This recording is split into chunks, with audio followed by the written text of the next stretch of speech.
दोस्तों, north Korea और south Korea कभी एक ही देश हुआ करते थे और इन्हें डिवाइड करने का ओरिजिनल प्लान भी यही था कि एक दिन ये दोबारा से यूनाइट हो जाएंगे। आज के समय में हमें आइडिया इम्पॉसिबल लगता है, लेकिन हमें जर्मनी को नहीं भूलना चाहिए, जो 1990 से पहले ईस्ट जर्मनी और वेस्ट जर्मनी के तौर पर दो अलग देशों में बटा हुआ था और आज वो फिर से एक ही देश बन गया है और शायद यूरोप का आज सबसे ताकतवर देश है। तो क्या इसी तरह नॉर्थ और साउथ कोरिया भी एक यूनाइटेड कोरिया बदल सकते हैं? अगर ऐसा होता है तो आगे क्या होगा? कैसे ये जियोपॉलिटिक्स को बदल देगा? आज ये सभी कुछ जानेंगे, तो बस बने रहेगा वीडियो के अंत तक हमारे साथ। लेकिन वीडियो शुरू होने से पहले अगर आप इस चैनल पर नए हैं या आपने अभी तक इस चैनल को सब्सक्राइब नहीं किया है तो चैनल को सब्सक्राइब करना, बेल आइकन दबाना ना भूलें। तो जैसा कि हम सभी जानते हैं कि कोरिया को दूसरे विश्व युद्ध के बाद डिवाइड किया गया था, वरना इससे पहले करीब 1300 सालों तक ये एक ही देश था। आज भी दोनों देशों में 15 अगस्त का दिन इंडिपेंडेंस डे की तरह मनाया जाता है, क्योंकि इसी दिन उन्हें जापान से आजादी मिली थी। दूसरे विश्व युद्ध के बाद अमेरिका ने साउथ कोरिया और सोवियत यूनियन ने नॉर्थ कोरिया की जिम्मेदारी ले ली थी और दोनों का ही टास्क वहां पर नई गवर्नमेंट को फॉर्म करने का था। अमेरिका ने तो यूएन के अंडर साउथ कोरिया में इलेक्शन करवा दिए, लेकिन नॉर्थ कोरिया में ऐसा नहीं हुआ और धीरे धीरे वहां किम सेकेंड संग ने सत्ता त्याग ली। इसके बाद दोनों के बीच में एक भीषण युद्ध भी हुआ, जिसे हम कोरियन वॉर के नाम से जानते हैं। इस वॉर का मकसद भी कोरिया को यूनाइट करना ही था। नॉर्थ कोरिया की फोर्सेस चाहती थी कि साउथ का इलाका उनके अंडर आ जाए और साउथ कोरिया भी यही चाह रहा था। जल्द इस लड़ाई में अमेरिका और चीन को इंटरफेयर करना पड़ गया और तभी से तय हो गया कि इन दोनों देशों को अलग ही रहना पड़ेगा। लेकिन एक कोल्ड वॉर का जमाना था। आज कोल्ड वॉर खत्म हुए 33 साल हो चुके हैं और ये भी आप मान सकते हैं आज की किम फैमिली भी नॉर्थ कोरिया में हमेशा सत्ता में नहीं रहने वाली। कभी ना कभी तो वहां के लोगों ने सत्ता से बेदखल कर देंगे। तब नॉर्थ कोरियंस का क्या रिएक्शन होगा?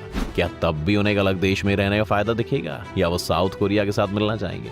ये रीयूनिफिकेशन का आइडिया आज जितना इम्पॉसिबल दिखता है उतना है भी नहीं और दोनों ही तरफ के लोग आज भी चाहते हैं कि वो एक यूनाइटेड कोरिया की स्थापना करें। खुद किम जोंग उन ने भी 2018-19 में साउथ कोरिया के लीडर से मिलकर दोनों देशों के बीच की टेंशन को कम करने की कोशिश की थी। ये कोशिश पहली बार नहीं थी। इससे पहले भी 1998 से 2008 के बीच में सनशाइन पॉलिसी की बात की जा रही थी, जब कोरिया में लिबरल पार्टी की सरकार थी और तब ईस्ट और वेस्ट जर्मनी से ही इंस्पिरेशन लेकर उन्होंने दोनों देशों के रिश्ते सुधारने की कोशिश की थी। इन टॉप लेवल मीटिंग्स में इकोनॉमिक कोऑपरेशन से लेकर कोरियन वॉर में अलग हुई फैमिलीज को दोबारा मिलाने जैसी कई बातें की गई थी। लेकिन फिर साउथ कोरिया में कंजर्वेटिव्स की सरकार आ गई, जो कि नॉर्थ कोरिया के खिलाफ नजर आते हैं।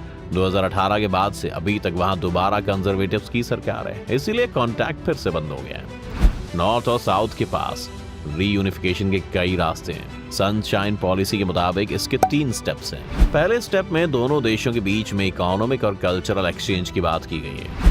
दूसरे स्टेप में प्लान ये था कि दोनों ही रीजन्स को ऑटोनॉमी दी जाए, लेकिन एक फेडरेशन के तहत उन्हें रखा जाए।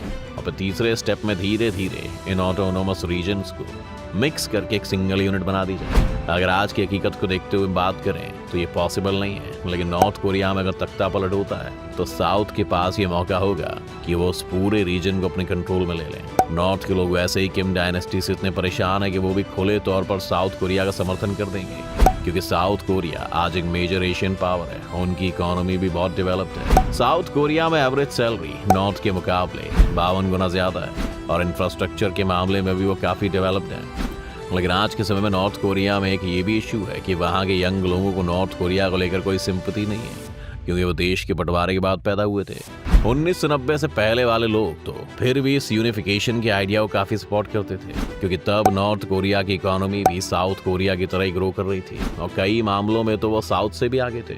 लेकिन 1990 के बाद से ये गैप बढ़ता ही चला गया है और इस वजह से साउथ कोरिया के लोग भी अपने रिसोर्सेज को शायद नॉर्थ कोरिया के साथ शेयर ना करना चाहें। वहीं साथ में साउथ कोरिया की सोसाइटी बहुत ही रेसिस्ट सोसाइटी भी है। अगर आप साउथ कोरिया में एक टूरिस्ट की तरह जा रहे हैं तो सभी आपको बहुत अच्छे से ट्रीट करेंगे, लेकिन अगर आप एक इमिग्रेंट की हैसियत से वहां पर हैं और किसी कंपनी में जॉब कर रहे हैं तो आपको बहुत ही बुरी नजर से देखा जाता है। बाकी देशों को तो छोड़ ही दीजिए, जब खुद नॉर्थ कोरिया से लोग भागकर साउथ कोरिया पहुंच जाते हैं तो उन्हें भी बहुत अच्छा ट्रीटमेंट नहीं मिलता है, बल्कि जॉब्स में भी उन्हें रेसिज्म का सामना करना पड़ता है। लेकिन अगर हम असल हकीकत देखें तो ये यूनिफिकेशन साउथ कोरिया के लोगों के लिए भी बहुत फायदेमंद हो सकता है। साउथ कोरिया में इस वक्त फर्टिलिटी रेट बहुत कम है और वहाँ पर हमेशा ये खतरा रहता है कि उनकी पॉपुलेशन के डिक्लाइन करने के बाद उनकी इकोनॉमी स्लो डाउन कर जाएगी। लेकिन अगर नॉर्थ कोरिया के 6 करोड़ लोग भी उनके देश में शामिल हो जाएंगे तो उनके पास नई वर्क फोर्स खड़ी हो जाएगी जिसे वो ट्रेन कर सकते हैं।